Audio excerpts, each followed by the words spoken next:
Pakistan national అసెంబ్లీలో నిన్న ఒక విచిత్రం జరిగింది. చూడండి, బ్యారిస్టర్ గోహర్ ఖాన్ అని చెప్తారు. ఈయన ఎవరు అంటే తెహ్రీక్ ఇన్సాఫ్ అనబడే పార్టీ యొక్క మీకు చైర్మన్. అంటే తెహ్రీక్ ఇన్సాఫ్ అంటే ఇమ్రాన్ ఖాన్ గారికి చెందిన పార్టీ. సో మొన్న ఎలక్షన్స్ జరిగాయి. మీకు ఇమ్రాన్ ఖాన్ గారు ఘన విజయం సాధించారు. అంటే ప్రజలు ఆయనకి మీకు బ్రహ్మరథం పట్టారు. ఎక్కడ చూసినా కూడా ఇమ్రాన్ ఖాన్ యొక్క క్యాండిడేట్స్ గెలిచారు. మరి ఈయన ఎక్కడ ఉన్నాడు అంటే జైల్లో ఉన్నాడు. చూడండి అతనికి ఎంత పాపులారిటీ అంటే జైల్లో ఉండి మీకు ఇంతలాంటి ఒక సపోర్టు పాకిస్తాన్ ప్రజలు. డెమోక్రసీ కదండి, ప్రజాస్వామ్యం. కానీ మీకు ప్రస్తుతం ఎవరు పాకిస్తాన్ యొక్క ప్రధానమంత్రి? షాబాజ్ షరీఫ్. అంటే నవాజ్ షరీఫ్ గారి తమ్ముడు. నవాజ్ షరీఫ్ గారు లండన్లో రియల్ ఎస్టేట్ వ్యాపారం హాయిగా చేసుకుంటూ ఫైనల్గా అమెరికా వాడు కాల్ చేశాడు, ఇమ్రాన్ ఖాన్ని జైల్లో పెట్టాము, మీరు ఇమీడియట్గా పాకిస్తాన్కి రండి, ఎలక్షన్స్ నిర్వహించండి, మిమ్మల్నే గెలిపిస్తాము, మీరు ప్రధానమంత్రి అవుతారా లేదా మీ తమ్ముడు షాబాజ్ షరీఫ్ని మీరు ప్రధానమంత్రి చేస్తారా నిర్ణయించుకోండి, మొత్తానికి అమెరికా పాలనే పాకిస్తాన్లో ఉండాలి అని చెప్పి మీకు వీళ్ళు ఒక ప్లాన్ చేశారు. సో దాని ప్రకారము నవాజ్ షరీఫ్ గారు పాకిస్తాన్కి వచ్చారు. ఎందుకంటే ఇప్పుడు ఇమ్రాన్ ఖాన్ గారు ఏం చేయలేరు కదా, ఆయన జైల్లో ఉన్నారు. సో టోటల్గా వీళ్ళదే హవా. సో ఎలక్షన్స్ జరిగాయి. మీకు ఎక్కడ చూసినా కూడా రిగ్గింగ్. మీకు లిటరల్గా పోల్లో ఉండే బ్యాలెట్ పేపర్స్ను కాల్చివేశారు. అంటే ఎక్కడెక్కడ ఇమ్రాన్ ఖాన్ గారి క్యాండిడేట్ గెలిచాడో మొత్తము బ్యాలెట్ పేపర్స్ను వీళ్ళు తగలబెట్టేశారు. కొన్ని దగ్గర మీకు పాకిస్తాన్ ఆర్మీ వాళ్ళే వెళ్ళి మీకు నవాజ్ షరీఫ్ పార్టీకి వీళ్ళే ఓట్లు వేశారు. ఇలాగ ఫైనల్గా నవాజ్ షరీఫ్ పార్టీ గెలిచింది. సో ఇవాళ షాబాజ్ షరీఫ్ మీకు అక్కడ దేశం యొక్క ప్రధానమంత్రిగా ఉన్నాడు. సో ఇవాళ మీకు నేషనల్ అసెంబ్లీలో బ్యారిస్టర్ గోహర్ ఖాన్, ఈయన ఇమ్రాన్ ఖాన్ గారి తరఫు నుంచి మాట్లాడుతున్నారు. అసలు దీని దేశము అంటారా, దీని అసెంబ్లీ అంటారా? ఒక్కసారి ఆ భారతదేశాన్ని చూడండి. మీకు 543 సీట్లండి. మీకు 140 కోట్ల మంది ప్రజలు.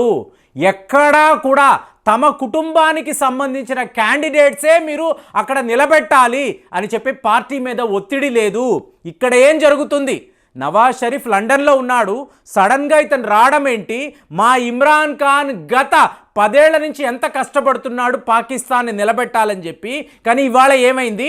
ఈయన జైల్లో ఉన్నాడు, నవాజ్ షరీఫ్ గారు వచ్చారు, వాళ్ళ తమ్ముడు షాబాజ్ షరీఫ్ మళ్ళీ ప్రధానమంత్రిగా ఎన్నికయ్యాడు. ఇదేమైనా కుటుంబ పాలన? భారత్లో ఇలాంటి సిచ్యువేషన్ ఉందా?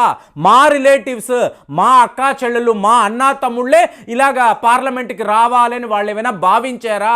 రియల్ డెమోక్రసీని వాళ్ళు కనబరిచారు అంటే ఇదంతా నేషనల్ లెవెల్లో ఓకే అండి. రాష్ట్రాలు అన్నారు అనుకోండి, ఇవాళ కూడా భారత్లో మీకు కుటుంబ పాలనే కదా జరుగుతుంది. ఒక్క డిఎంకేని తీసుకున్నారనుకోండి, కరుణానిధి అన్నారు, స్టాలిన్ అన్నారు, ఇవాళ వాళ్ళ అబ్బాయి ఉదయనిధి స్టాలిన్, ఇతనే తరువాతి మీకు సీఎం అని చెప్పి వాళ్ళు మాట్లాడుకున్నారు. మరి ఎంతెంత పెద్ద నాయకులు ఉంటారు? వాళ్ళ జీవితాలను తమ పార్టీ కోసం పణంగా పెట్టిన వాళ్ళు మీకు వందల మంది ఉంటారు. వాళ్ళందరూ ఏమైపోయారు? సడన్గా ఈ ఉదయనిధి స్టాలిన్ రావడం ఏంటి? అలాగే తెలుగు రాష్ట్రాల్లో కూడా మీరు చూసారనుకోండి, నేను తరువాత మా అబ్బాయి, తరువాత మా అమ్మాయి, ఇలాంటిదే. సో ఇదంతా వాళ్ళకి తెలియదు కదా. పాకిస్తాన్లో ఎక్కడో ఉంటారు, రీజనల్ పార్టీస్ ఎలాగ ఆపరేట్ చేస్తారో దే డోంట్ నో. కానీ వీళ్ళు చూసేదల్లా ఏంటి? మోదీకి ఒక కుటుంబమే లేదు, పెళ్ళం ఎక్కడో ఉంటుంది, పిల్లలే లేరు. కాబట్టి కుటుంబమే లేని వ్యక్తి భారతదేశాన్ని ఎలా పరిపాలించాలి? అసలు ఇతను ఒక హిందువే కాదు, తల్లి చనిపోతే గుండు కూడా గీయించుకోలేదు. సో ఇలాంటి స్టేట్మెంట్స్ ఉంటాయి. కాబట్టి మీరు చూసారనుకోండి, పాకిస్తాన్ మన బద్ధ శత్రువు.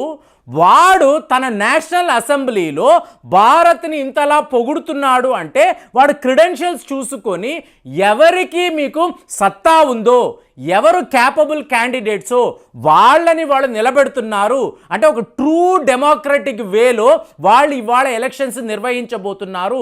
దానిని మనము చూసి నేర్చుకోకపోతే ఇలాంటి దరిద్రమే పాకిస్తాన్లో ఉంటుంది. అంటే మరి ఇప్పుడు మీరు అడగొచ్చు, ఇండియా వైపు నుంచి ఏంటండి రెస్పాన్స్ అంటే, మనము షాబాజ్ షరీఫ్కి కంగ్రాచులేషన్స్, చాలా గొప్ప పని చేశారు. పాకిస్తాన్ ఆర్మీ ఏ యుద్ధములో ఎప్పుడూ గెలవలేదు, అలాగే ఏ ఎలక్షన్స్లో వాళ్ళు ఎప్పుడూ ఓడిపోలేదని మళ్ళీ ప్రూవ్ చేశారు. అంటే ఎలక్షన్స్ అని చెప్తారండి, నిర్వహించేది మాత్రము పాకిస్తాన్ ఆర్మీయే. ప్రజలందరూ కూడా ఇమ్రాన్ ఖాన్తోనే ఉన్నారు. వాళ్ళు న్యాయబద్ధంగా ఎవరిని ఎంచుకోవాలో వాళ్ళని ఎంచుకున్నారు. కానీ మీకు అక్కడ ఫైనల్గా ఎవరిది డిసిషన్?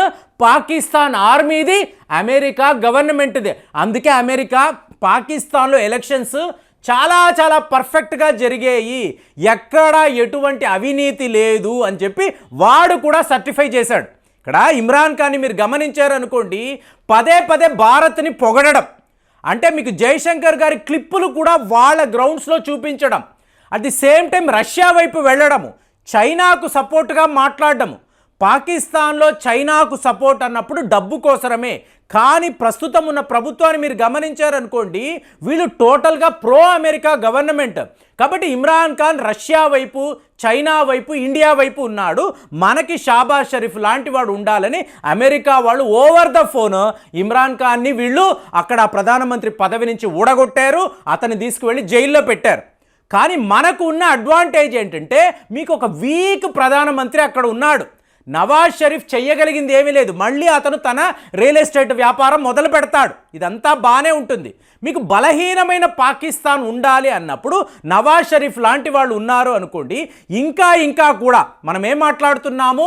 పాకిస్తాన్లో తీవ్రవాదం అంటే మత ఛాందస్తవాదుల తీవ్రవాదం ఒకవైపు, ఇంకొక వైపు మీరు చూశారనుకోండి, ఎవరైతే శక్తివంతమైన నాయకుడో అతన్ని తీసుకువెళ్ళి జైల్లో పెట్టారు, ఒక వీక్ బలహీనమైన ప్రధానమంత్రి ఉన్నాడు. మీకు ఇది భారత్కి గొప్ప అవకాశం. కాబట్టి మనం ఏమన్నాం? కంగ్రాచులేషన్స్, మీలాంటి వాళ్ళు ఉంటేనేరా పాకిస్తాన్ పతనం అయిపోతుంది, పాకిస్తాన్ పతనం అయిపోతే ఇది భారత్కు చాలా మంచిదని అన్నప్పుడు వాళ్ళ అసెంబ్లీలోనే అపోజిషన్ పార్టీకి సంబంధించిన ఒక బ్యారిస్టర్ భారత్ని చూసి మనం నేర్చుకోవాలి, ఇండియాలో ఏం జరుగుతుందో ఇవాళ కూడా ప్రజాస్వామ్య వ్యవస్థలోనే వాళ్ళు వాళ్ళ ఎన్నికలు నిర్వహిస్తున్నారు అంటే, ఇంకా మీరు డీప్గా చరిత్రలోకి వచ్చారనుకోండి, ఒకప్పుడు ఇండియాలో కూడా ఇదే పరిస్థితి అండి. మీకు గుల్జారీ లాల్ నందా చాలా నిజాయితీపరుడు, అతను లాల్ బహదూర్ శాస్త్రి గారు, మళ్ళీ మీకు గుల్జారీ లాల్ నందా, అంటే విత్ ఇన్ 2 years మీకు 3 ప్రధానమంత్రులను మనం చూసాం. తరువాత మీకు ఎమర్జెన్సీ, ఆ టైంలో చూసారనుకోండి మొరార్జీ దేశాయ్, చరణ్ సింగ్, సో వాళ్ళు మళ్ళీ ఒక 2 ఏళ్ళు, దాని తర్వాత చూసారంటే విపి సింగ్, చంద్రశేఖర్, వీళ్ళు కూడా అలాగే. అంటే 2 ఏళ్లకి మీకు అక్కడ 2 ప్రధానమంత్రులను మనము కూడా చూసాం. అంటే ఒక ఇన్స్టేబుల్ దేశముగా భారత్ పాకిస్తాన్ లాగే ఉండేది. ఇవాళ కూడా పాకిస్తాన్లో 5 ఏళ్ల పాటు ఒక సుస్థిర పాలన ఇచ్చిన వాళ్ళు ఎప్పుడూ ఎవరూ లేరండి. అందరూ కూడా మీకు 20 నెలలు, 25 నెలలు తరువాత మీకు పాకిస్తాన్ ఆర్మీ కంట్రోల్లోకి తీసుకోవడం ఇలాగే ఉండేది. ఒకప్పుడు భారత్ కూడా, ఎవరైనా యువకులు చూస్తూ ఉంటే ఇండియా ఇవాళ ఇంత బాగా ఉంది కదండి, మనం వాళ్ళకన్నా అనుకోకండి, ఒకప్పుడు మన దేశము కూడా ఇలాగే ఉండేది. ప్రతి 2 ఏళ్లకి 2-3 ప్రధానమంత్రులు మారిపోయి ఉండేవాళ్ళు. కాబట్టి విదేశాలు చూసి నవ్వుకునేవాళ్ళు. ఫైనల్గా వాజ్పేయి గారు రావడము, సో ఆయన ఒక 5 ఏళ్ళు కాదు 6 ఏళ్ళు తరువాత మీకు మన్మోహన్ సింగ్ గారు రావడము, మన్మోహన్ సింగ్ గారు తర్వాత ఇప్పుడు మోదీ గారు. సో ఇక్కడే అంటే లాస్ట్ 25 years నుంచే మనము ఒక స్టేబుల్ గవర్నమెంట్ని చూస్తున్నాము. కాబట్టి అందరూ కూడా భారత్ వైపు చూస్తున్నారు. భారత్ ఇలా ఎదుగుతూ అంటే జీడిపిలో ఇంతలాంటి ఒక గ్రోత్ని మనం చూస్తున్నాం. కాబట్టి మనము కరెక్షన్ చేసుకున్నాం. ఇవాళ కూడా మీకు కుటుంబ పాలన ఉందండి, ఇవాళ కూడా కరప్షన్ ఉంది. కానీ మనం ఏం చేస్తున్నాము? మెల్లగా ఇందులో నుంచి మారుతున్నాం.